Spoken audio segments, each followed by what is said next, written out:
बंगाल में कमजोर पड़ती भाजपा ने माफिया मुख्तार के नाम पर संजीवनी यज्ञ शुरू कर दिया है।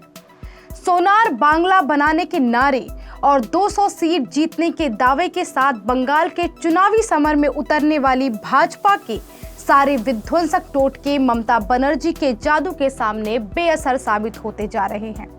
चुनाव आयोग का टेटुआ दबाकर मोदी सरकार ने बंगाल में 8 चरणों में चुनाव की घोषणा यह सोचकर करवाई थी कि वह आराम से नफरत के जहर को फैलाकर जनादेश पर कब्जा कर लेगी। लेकिन चुनाव के 3 चरण ही गुजरे हैं और भाजपा के हाथ पांव फूलते हुए नजर आ रहे हैं। उसका फर्जी राष्ट्रवाद और हिंदू मुस्लिम नफरत के आजमाए फार्मूले को ममता बनर्जी बंगाली जातीयता और पहचान के मुद्दे के सहारे बेजान बनाने में सफल होती हुई दिखाई दे रही हैं।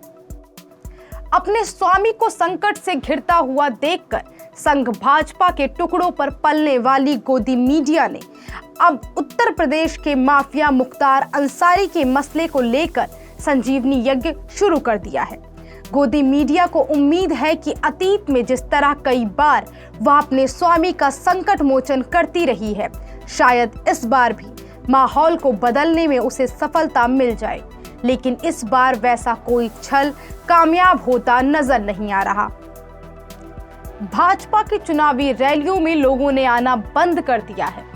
तारापीठ में पार्टी अध्यक्ष जेपी नड्डा की हालिया चुनावी रैली में दर्शकों की कम उपस्थिति देखकर नड्डा इतने नाराज हो गए कि उन्होंने हेलीकॉप्टर को उतारने से ही इनकार कर दिया और इसके बजाय सीधे स्थानीय पार्टी कार्यालय जाकर इस अपमानजनक अनुभव के लिए स्पष्टीकरण तक मांगने लगे।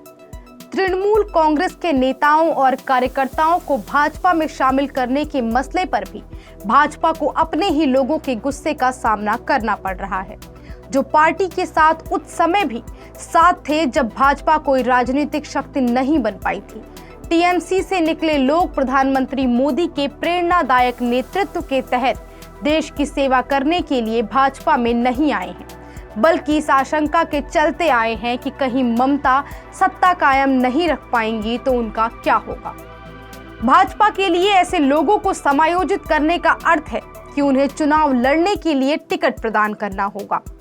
इसका मतलब पार्टी के पुराने और निष्ठावान कार्यकर्ताओं को वंचित होना पड़ेगा। वंचित नेता इस बात को पचा नहीं पा रहे हैं। पुराने और नए बीजेपी कार्यकर्ताओं के बीच अक्सर लड़ाई होती रहती है और कुर्सियां और टेबल एक दूसरे पर फेंके जाते रहे हैं। भाजपा के नवनियुक्त अखिल भारतीय उपाध्यक्ष मुकुल रॉय ने हाल ही में दूसरों के लिए जगह बनाने की जो बात कही, उसको लेकर अटकलें तेज हैं। क्या वह पार्टी छोड़ रहे हैं? क्या वह ममता बनर्जी के खेमे में जाने की कोशिश करेंगे? तत्काल इसकी संभावना नहीं है। मुकुल रॉय कथित तौर पर दुखी हैं क्योंकि शुभेंदु अधिकारी के टीएमसी छोड़ने पर भाजपा में शामिल होने के बाद मुकुल को पता चला है कि वह पार्टी में अपना महत्व खो रहे हैं। निसंदेह शुभेंदु बंगाल चुनाव में पार्टी का चेहरा बन गए हैं। यह विचार जोर पकड़ रहा है कि पार्टी के जीतने की संभावना नहीं होने पर वह पार्टी का मुख्यमंत्री चेहरा होंगे। हाल ही में भाजपा के 2 विधायक जो टीएमसी से अलग हो गए थे, विधानसभा भवन में मुख्यमंत्री से मिले और खाद्य और आपूर्ति मंत्री ज्योतिप्रिया मलिक और शहरी विकास और नगर पालिका मामलों के मंत्री हकीम की उपस्थिति में 20 मिनट तक बैठक की, जो कि ममता के बेहद करीबी माने जाते हैं। वे अपने संबंधित निर्वाचन क्षेत्रों के लिए क्षेत्र विकास निधि के पैसे जारी करने का अनुरोध करने गए थे। दोनों ने इनकार किया कि वे टीएमसी में वापस आ रहे हैं, लेकिन सीएम के साथ बैठक की खबर ने भगवा पार्टी की रीढ़ को हिला दिया है। अफवाह यह है कि निश्चित होने के बाद जिस तरह से हवा बह रही है, कुछ दल बदलू अपनी पुरानी पार्टी में वापस आ सकते हैं। भाजपा नेता लोगों से वादा कर रहे हैं कि अगर वे जीते तो वे पश्चिम बंगाल को सोनार बांग्ला अर्थात स्वर्ण बंगाल में बदल देंगे। लेकिन भाजपा नेताओं द्वारा किए जा रहे लंबे वादे खोखले साबित हो रहे हैं। 2014 के लोकसभा चुनावों से पहले मोदी ने काले धन को विदेशी बैंकों में वापस लाने और सभी के बैंक खातों में 15 लाख रुपए डालने के वादे किए थे और उन वादों को लोग अभी तक भूले नहीं हैं। निष्पक्ष पर्यवेक्षकों का कहना है कि टीएमसी दोबारा सत्ता में आएगी, लेकिन कम बहुमत के साथ।